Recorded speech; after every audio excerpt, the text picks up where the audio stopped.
I'm Joey Newman, I'm the composer, music composer. I'm Vic Carbonneau, and I'm the editor. I'm Paul, and I'm the actor. I'm Lou, and I'm the dad of Steel. Yeah. So, does anyone have any questions for us? Yes, sir. I guess we can give a little bit of your background and then how you got to where you are to get like funding from the band, getting it produced. The question was, what was our background and how did we get to where we are and get funding? I went to film school at Emerson College, and then moved out to Los Angeles and worked in the industry for a long time. And this was my second film, and I kind of built a crew out of friends that I went to college with, and also people that I've worked with in the industry.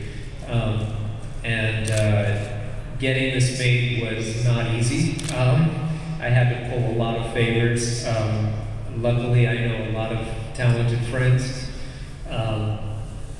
It was, I think it was a labor of love for me, and they kind of came aboard. A lot of them had worked on my last film, and I think that we worked really well together. So having a lot of the same crew was great. As far as funding, it was pretty much me and my producer. It was coming out of our pocket. So again, those favors really helped. Anyone want to add anything?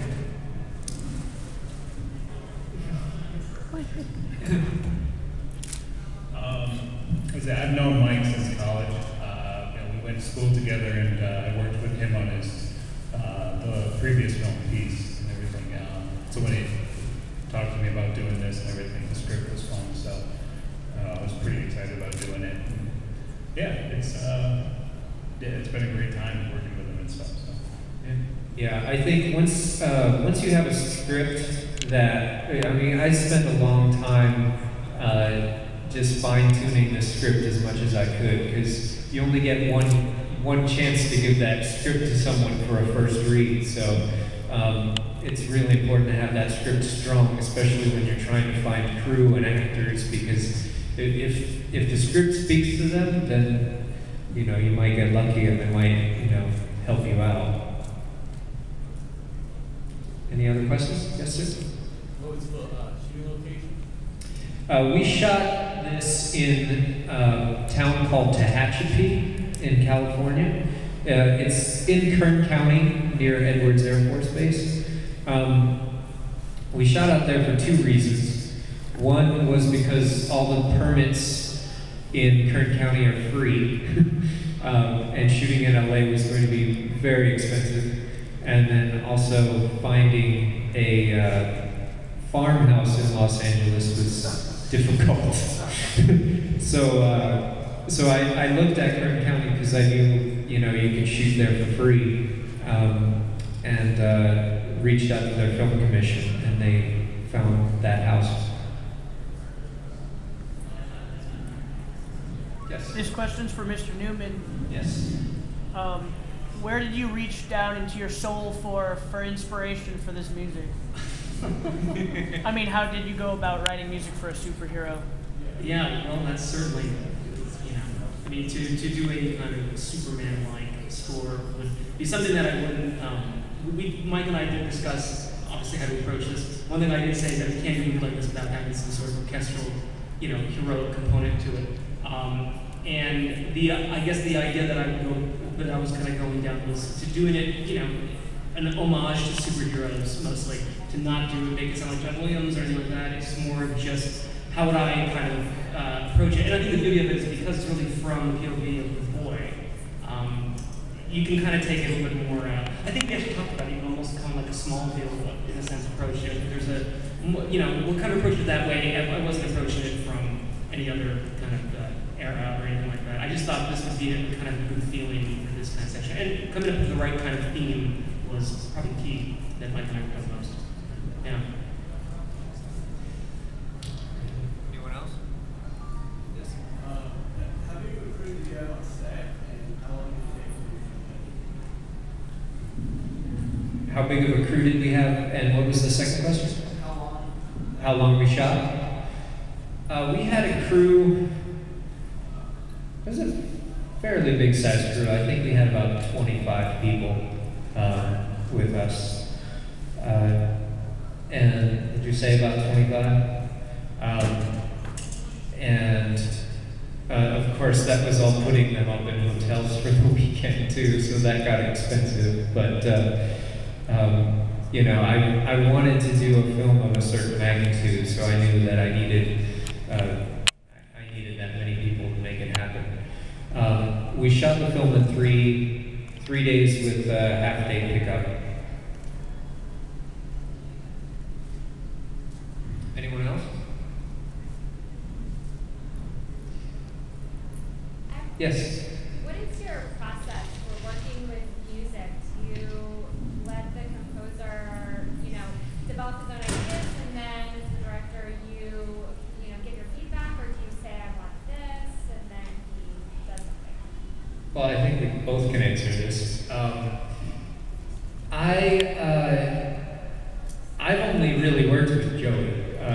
He composed my last film and this film, and I think we have a great working relationship, and so I can only speak for working with him, which I hope to do for the rest of my films if I can.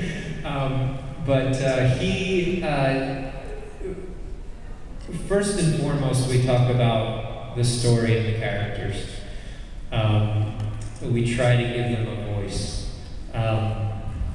I like to look at certain instruments, and I gave certain instruments to Joey to kind of, concentrate on. And then we talked about kind of how grandiose it was going to be, since it was a superhero movie. And then also what our budget was and what we could do. We ended up doing like how many piece orchestra? Was it 20? They're small, yeah. Was it 20 piece? 20 to 30 something. It was a 20 to 30 piece orchestra, but then we doubled the strings. They each played two parts, so we were able to do what sounds like closer to a full orchestra on a smaller budget. But Joey and I talked about wanting it to be big in the beginning and big at the end, kind of like these bookends of a larger superhero film with this sweet story in the middle, and then having that play more like a Smallville type episode where, we didn't bring in the big brass and, the huge superhero theme, but we kind of bring it in the beginning and in the end. Do you want to add to that, Joe? Yeah, I think the balance for doing a short form story too is most of the time when they shoot it, you have a visual thing you're looking at that isn't almost, like Mike was saying. I think the beauty of how the visual effects and different things that he did, he really kind of brought out a much larger looking story than it would have been, I think. And so we balanced that out, I think, accordingly with the group size and with the group sound. And having human beings plan anything is a huge part of it, because it really brings out the emotion. And yes, we talked about instrumentation, character in the story is first and foremost, of course, it's to be a story of kind of a superhero character, but not knowing necessarily, actor, not actor, how it's going to be. It was kind of fun to kind of play with that, because it can go kind of either way.